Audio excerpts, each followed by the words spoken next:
reflecting on what you said there. How many people here chose the absolute correct major and you know exactly what you're going to do after college? Huh? Don't worry. We got one. We got one? That is awesome. The rest of you, you're not alone. It's very rare. There's a statistic that's commonly referenced, business jargon, employee engagement. Have people heard of that statistic? It's really a measurement of how passionate, how connected, how enthused you are about your job. You know, are you motivated to go to work? Are you motivated to do the best thing you can do? Professionals today do a lot of reading on this. On average, I would say that they estimate about 70% of the professional employees are disengaged.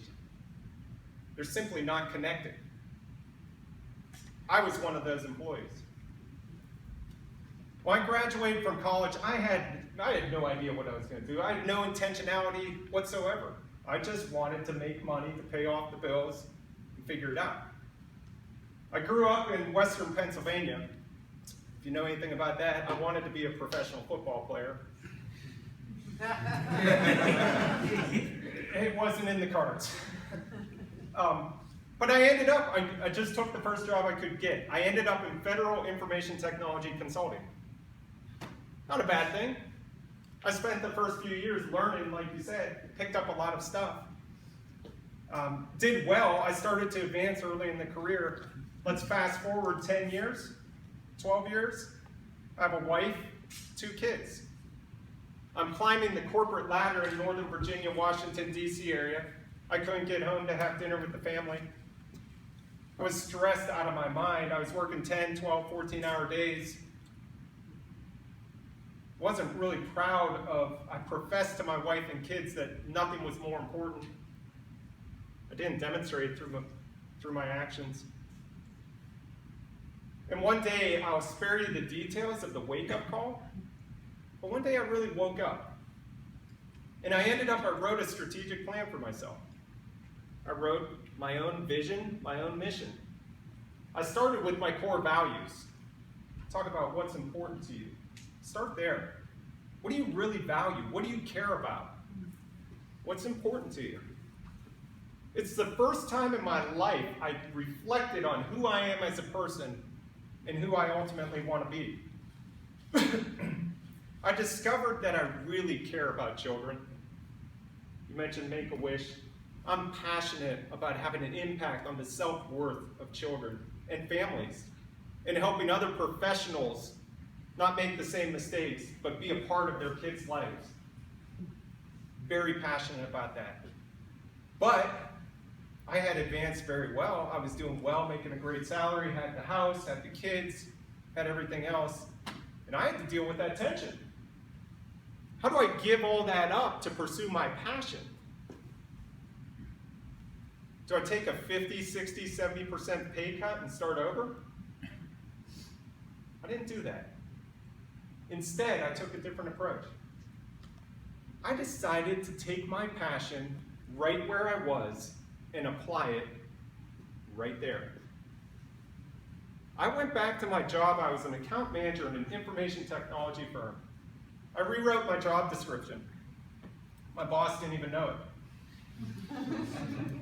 I said, I'm here to inspire and empower my colleagues to be successful in their personal and professional lives. Stuck it on my wall. It's what drove me every day. I established and preached a set of values to our account teams. Most prominent of which was something called balance. Balancing work and life. Being there for your family. I created a culture right where I was that was focused on mental, physical, spiritual health, while we happened to serve the government with technology solutions. I brought in speakers to reinforce that. I brought in a psychologist, I brought in a personal trainer, I even brought in a non-denominational Christian pastor. I brought my authentic self to work each and every day. I even organized a book drive for inner city children that we started doing annually. I said, I'm going to define who I am and bring that person to my job regardless of what my job says I am. I did not let my job define me. And guess what? I was ready to throw in the towel. I stuck it out right where I was and brought my passion and purpose to that company. I suddenly was engaged, had the best 7 years of my career. I went from leading a team of 10 people and $2 million of annual business on federal contracts. When I left SRA, I had an account of 400 people and $80 million of annual business. And I was a lot happier. And quite honestly, I could care less about the numbers. And I want to share with you just a similar story, kind of related to this, very much related to this. I was a graduate of the College of William & Mary in 1993. Yes, I'm that old. If any of you had a connection to the College of William & Mary, I encourage you to go. Ask them this question. Ask them if they know someone by the name of Ernestine Jackson. Anyone who went there in the 80s, 90s, or early 2000s, they would know her. Ernestine was not a professor. She wasn't an administrator. She wasn't a coach. She was a cafeteria worker. Ernestine served food. It's not how Ernestine viewed her job.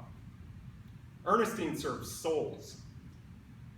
Every single day, thousands of students crossed her path. Every single person she greeted with, "Hey, sugar, how you doing today? How was your day? You look like you need a hug. What can I serve you today? You doing okay? How's school going?" She was a surrogate mother, counselor, friend, teacher to thousands of students across her path every single year. In 1992, the graduating class, the College of William & Mary, gave her a standing ovation when she received the Sullivan Award, given to the one employee on campus that best exemplifies caring for students, the love and kindness to students. In 2000, after suffering a stroke, students organized a benefit concert on her behalf. In 2002, they named the Ernestine Award that's given out to this day in honor of Ernestine. In 2003, following her death, the Virginia State Senate issued a joint resolution in honor and celebration of the life of one Ernestine Jackson. I will tell you, I'm embarrassed to admit this, I can't remember the name of my professors. I will never forget Ernestine Jackson. And I learned so much from a lady who served food. Ernestine exemplifies what it means to define your job by how, not what. She exemplifies that. I challenge all of you to think in terms of what is in your gut and your heart. What do you really care about? What are you passionate about, as Wes was saying? What drives you? And guess what? Friends, I'm going to tell you, you're not going to end up, most of us are not going to end up in the job of our dreams. Certainly the first go-round. Maybe not the second. Maybe not the third. But if you take the initiative to bring your authentic self to your job, at CEEK we call it take the con. Don't be a victim of what the job is telling you, but discriminate yourself by how you do what you do, the values that you bring to your work. And don't let the job define who you are as a person. You can have an impact no matter where you are or what you do, whether you're serving food, building IT solutions, or saving the world. Thank you for your time.